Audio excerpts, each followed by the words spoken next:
Volta não, né? Melhor não, né? Ai, que difícil, cara. Ai, meu Deus do céu. Cara, a gente fica aí um mês sem Vasco. E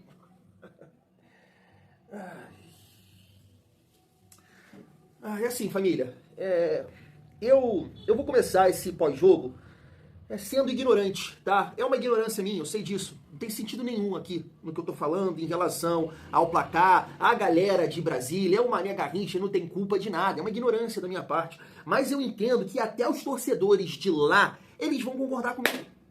Chega com essa merda, pelo amor de Deus, Pedrinho! Pelo amor de qualquer um que assumiu o Vasco futuramente, é só se tiver um time muito bom, cara. Muito bom mesmo. Chega, porque a gente não ganha nunca lá. Nunca é uma coisa assim que assusta, cara. Que assusta. Chega. Eu tenho certeza que todos os torcedores de Brasília que compareceram hoje ao Mané Garrincha, eles vão concordar comigo. Chega. Chega. Que assim, beleza, justificativa, que precisa de dinheiro, mas, meu Deus, a gente tirou um jogo de São Januário e o Vasco manda bem com o Botafogo em São Januário. As últimas 3 partidas, 2 vitórias e 1 empate, nem preciso pesquisar, eu lembro, 2 vitórias e 1 empate, leva um jogo pra lá que a gente não ganha nunca, batata, como diria meu pai, lombo, porrada na bunda, 2-0 pros caras. Chega disso, cara, pelo amor de Deus, é só quando tiver um time muito bom, e aí não vale a pena, sabe? Ganha 1 milhão aqui, 2 milhões aqui, mas porra, vai daí perto da zona de rebaixamento, sabe? Eu não sei se essa matemática bate, cara. Leva pra outro lugar, cara, leva pra Marte, leva pra, sei lá, o sintético aqui perto de casa, mas pra lá não tá dando. A gente não ganha nunca, cara. Que coisa assim absurda isso. É porrada atrás de porrada. Desculpa, tá? Meu destempero aqui no início do vídeo, principalmente, perdão mesmo, a galera lá de Brasília. Vocês não têm culpa de nada. Eu sei que é uma ignorância da minha parte, mas chega, chega. O que eu tô falando aqui não tem sentido nenhum em relação à derrota, tá? Eu vou chegar lá agora. Vamos lá, família. É difícil, né? Falar aqui muita coisa sobre a derrota do Vasco, porque assim, um primeiro tempo, até de certo modo, ponto, equilibrado, né? Um jogo que o Botafogo não estava tão bem assim, e o Vasco também não, é claro, então um jogo equilibrado. Agora, um segundo tempo, família, que foi constrangedor, na minha opinião. Constrangedor a atuação do Vasco, tá? A gente fica aqui, né, tentando ser um pouco otimista, principalmente depois da boa atuação ali no jogo contra o São Paulo. O Vasco vai aproveitar esse tempo, o Vasco vai fazer bons jogos, mas não, é uma atuação assim constrangedora. O resultado não foi, tá? Porque perder pro Botafogo, infelizmente com o investimento que tem, com o banco que tem, irrita, mas beleza. Não foi um placar constrangedor, um vexame, mas poderia ser, tá? Mas poderia ser. A merda é essa, que poderia ser um resultado de vexame. Uma porrada bem dada deles. É que não aproveitaram os lances aqui, ali, poderia. Ser um 3-0, um 4-0, seria nada demais. Né? Pelo segundo tempo, assim, trágico que o Vasco fez. Constrangedor o segundo tempo do Vasco. É assim, família, antes de analisar qualquer ponto assim e tal, eu vou colocar todo mundo no mesmo bolo, tá? Me permita isso aqui. Eu não vou salvar ninguém. Claro que tem alguns jogadores bem piores que outros, beleza? Mas bota todo mundo no mesmo bolo aí. Muito mal!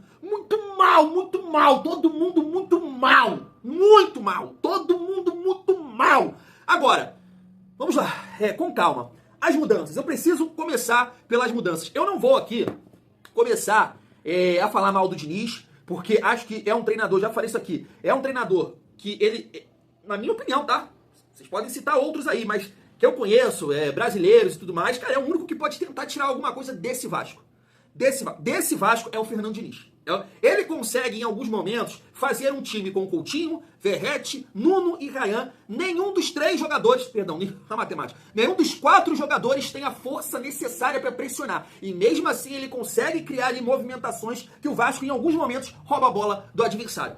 Só o Diniz vai conseguir isso. Só o Diniz. Porque são 4 jogadores que não têm essa força física. Não tem, não adianta. Mais o Rayan, um pouco. Mas também hoje, hein, Rayan? Eu vou te falar, mas vou chegar lá. O primeiro gol que o Vasco leva, que é isso, Rayan? Que é isso? Não, show. Você não pode voltar caminhando, não. É o que não pode voltar caminhando, não, rei. Eu sei que foi culpa de todo mundo ali da zaga, um pavor hoje, João Vitor e Freitas. Meu Deus, chega aqui algum torcedor que votou lá naquela enquete do GE, vai jogar na minha cara, tá vendo aí? Mas é o que eu falo, família, é o que eu falo aqui, o Vasco não tem recurso, o Vasco não tem dinheiro. Tendo que priorizar, a frente também, o que a frente fez hoje? Nada. A zaga, um pavor. Então se você tá certo aí, eu tô certo daqui, todo mundo na mesma merda. A realidade é essa. Mas voltando aqui ao ponto das mudanças. Eu não vou reclamar do Fernando Diniz, porque eu não sei, né, o que tá acontecendo nos treinos, quem tá bem, quem tá mal, o que estão passando lá. É só o Fernando Diniz, né? E eu vou fazer até questão de assistir a coletiva mesmo com a derrota. Eu gosto de assistir a coletiva quando ganha. Perde, eu fico... Mas eu vou assistir, porque alguma coisa tá acontecendo. Você saca o Coutinho e entra o Alex Teixeira, poxa, você passa uma mensagem que o Garré, assim, é um Zé Gabriel. É um Zé Gabriel. O Vasco perdendo, veja bem, a mudança ali, que ele saca o Freitas e coloca o Matheus Carvalho, é após o gol do Botafogo. Não tô certo? Pô, cara, tava visível, assim, eu não sou treinador, não sou entendedor da bola, não sou estudioso da bola, mas, cara, tava muito claro que era trocar basicamente 6 por meia dúzia. Matheus Carvalho e Hugo Moura, muda alguma coisa pra vocês? Matheus Carvalho chega mais na frente. Não muda muita coisa, os dois são bem parecidos. Bem parecidos. Eu acho que o Hugo Moura pega mais e o Matheus Carvalho, sei lá, tem mais controle de bola, de girar, assim. Mas em relação ao jogo, nosso adversário, são dois jogadores muito parecidos, porque o Vasco não estava conseguindo progredir. Não tinha aproximação dos jogadores, um jogo muito ruim de todos ali na frente. Então você precisava de um jogador para tentar arrancar com a bola, criar um espaço, ser um elemento surpresa, né, tirar o Botafogo que estava apostado. Então, na minha opinião, não tinha sentido nenhum você entrar com o Matheus Carvalho. Beleza, você pode entender que, né, 1-0 ainda dava para buscar, o gol foi ali, sei lá, em torno de 12 minutos, por ali, 10 minutos, não lembro. Então, tem muito jogo ainda pela frente, então você manteve ali uma ideia. Só mudou as peças. Cara, mas estava muito claro que era um jogador tipo o Paulinho, que o Vasco precisava ali. Só que aí a mensagem é a mesma do Garré. Paulinho, se você não consegue entrar, se o Diniz prefere o Matheus Carvalho na sua frente, irmão, sabe, tem alguma coisa errada. Com o Garré, com o Paulinho, tem alguma coisa errada, gente. Não pode um negócio desse. Não pode, Diniz. Não é que você tira o Coutinho e bota o Alex Teixeira. Nem da função ele é. Eu entenderia a entrada do Alex Teixeira no lugar do Verratti. Alex Teixeira, por diversas vezes, foi um atacante, um segundo atacante. Agora, como meia? Não tem sentido, pô. Não tem sentido. Então, assim, não estou criticando o Diniz. É só um questionamento que eu quero fazer a esses atletas. Vocês estão perdendo a vaga. Garré, tá perdendo a vaga pro Alex Teixeira? Paulinho, tá perdendo a vaga. O time perdendo. Você sendo um volante, um segundo volante, um cara que encosta na frente. O Matheus Carvalho. Ah, meu Deus. Aí, gente, é difícil demais. É complicado demais. Aí o Diniz tá pegando assim, ô Pedrinho, com todo respeito, a gestão, contratação do Garré, uma merda. Pegaram aí 15, 14 milhões, jogaram na lata de lixo. Se esse cara não consegue estar à frente do Alex Teixeira, alguma coisa tá errada. Um jogador que estava parado. Alex Teixeira estava parado. Estava levando vida de aposentado. Vocês foram lá contratar o Garré por 15 milhões e ele não consegue ganhar a vaga do Alex Teixeira. Você entende a dinâmica da parada? Você entende o sentimento que fica em relação a isso tudo? Fica muito ruim, pô. Muito ruim. Tá? Então, assim, não concordo com as mexidas do Diniz, mas como é que eu vou questionar? Como é que eu vou questionar? Ele vai chegar na coletiva e pode falar. Não, os caras não estão me passando a confiança, não treinaram bem. E aí? E o outro ponto, antes da gente chegar aqui, né, para dar a pincelada final, família, é um debate, assim, muito interessante e eu não vou ser covarde. Eu não vou ser covarde de pegar o resultado, de pegar a atuação e falar, tá vendo? Eu falo isso. Não, eu não posso fazer isso. Eu não posso fazer isso. Mas eu não consigo entender, e aí não é somente o Diniz, tá? Não é somente o Diniz. Eu não consigo entender todos os treinadores que passaram pelo Vasco, após a chegada do Verratti, tratam o Verratti como um deus. O Verratti é um deus. Ele é intocável no Vasco. Eu sei que tem muito torcedor que concorda com isso, mas, gente, é uma coisa que não entra na minha cabeça. Ele tirou o Coutinho, que estava muito mal, mas o Verratti também estava muito mal. Então por que o Verratti não sai? Vai usar a justificativa que o Coutinho tá bem fisicamente, aí também para, Coutinho. Se você não consegue completar uma partida e vai tem jogo terça-feira, então saca o Verratti também, pô. Verratti também tem 36 anos, mas ele não sai. E aí, família, repito aqui, eu não sou apenas um torcedor aqui de Queimados, Baixada Fluminense. Diniz é um cara estudioso, foi jogador, se preparou, né, para ser treinador e ele é um bom treinador, assim, né, como o Ramon Dias que eu tô citando aqui, assim como Rafael Paiva, o Carille também não mexia, né, no Verratti. Então, como assim, um simples torcedor aqui de Queimados, 4 treinadores que eu estou citando aqui, ninguém mexia no Verratti, ninguém tira o Verratti, mas isso não entra na minha cabeça, porque o jogo de hoje é mais um retrato. Como assim, cara? Como assim o cara fica em campo, o time muito mal, e veja, não estou culpando o Verratti. Eu não estou culpando o Verratti. O Verratti, ele tem que fazer aquilo dentro das condições dele, dentro das características dele. A bola tem que chegar para ele fazer o gol, certo?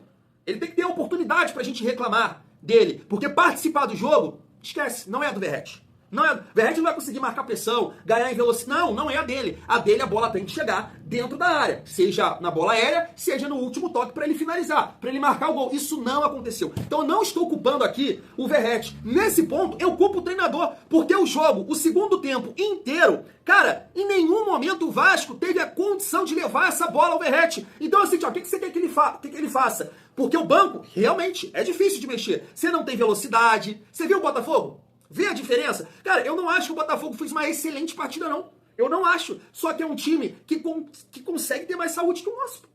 Futebol, cara, é feito de detalhe.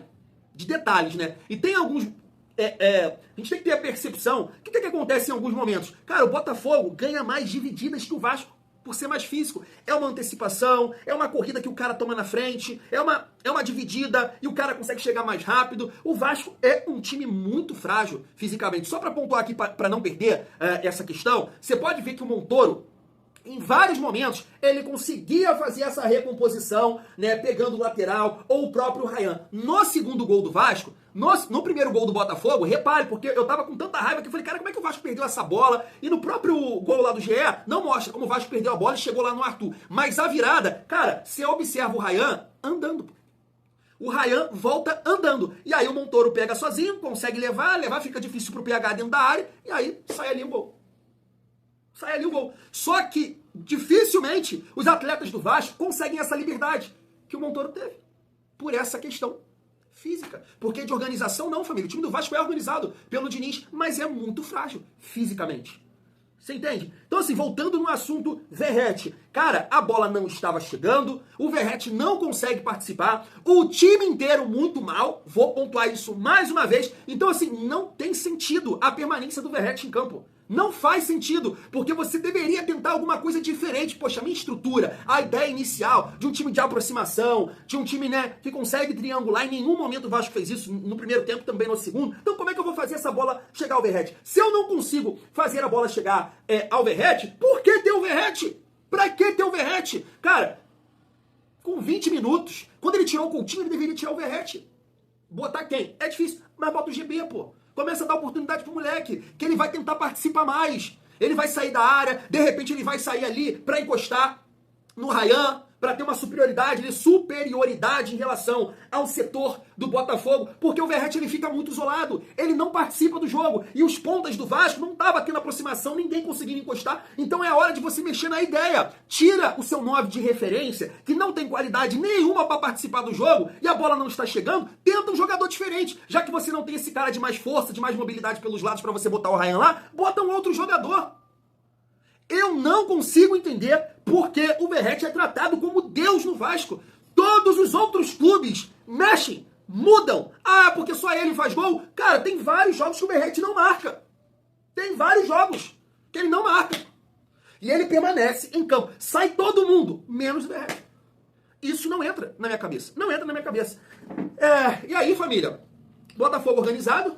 Eu acho que mais organizado, porque realmente também o Vasco não conseguiu muita coisa, o que aconteceu contra o São Paulo, aquela aproximação, as triangulações não aconteceram. O Vasco, quando saía a bola ali com o Piton ou com o PH, ninguém participando, o Ryan mal, o Ryan desatento, voltou a ser aquele Ryan hoje, né? Pode ser também mérito do Botafogo na marcação, no encaixe. Eu acho assim, o menos pior da frente foi o Nuno, na minha opinião. Coutinho muito mal também, errando muito assim na tomada de decisão, tentando a todo momento chutar pro gol. Poxa, tem uma bola que ele pega ali no primeiro tempo, que o Ryan tá lá sozinho, ele vai, chuta no gol. Tem uma bola que o Piton passa aqui voado, ele vai, chuta no gol, chuta que porra, chuta no gol não chuto nada. Então assim, uma partida pra esquecer. E um recado final. Lembra que eu falo aqui sempre com vocês, se o Vasco não estiver num dia, tecnicamente falando, bem, o Vasco perde muito fisicamente. E foi o que aconteceu hoje. Lá no jogo contra o Del Valle, eu falo isso aqui.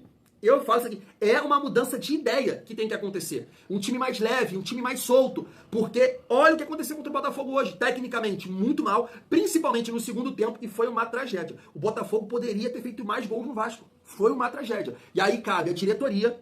A diretoria tem que fazer um esforço para contratar jogadores com saúde, com boa técnica. E, cara, Diniz, não morre abraçado, porque o Verratti não é um deus. Eu não estou culpando o Verratti, veja bem. Ninguém pode ter cadeira cativa. Todos podem sair do Vasco, todos devem sair. Mas hoje, mais uma partida não justifica a permanência de um atleta que não consegue contribuir com a dinâmica do jogo. A bola não chega nele. Não é culpa dele. Mas se não chega, não tem por que ele estar em campo.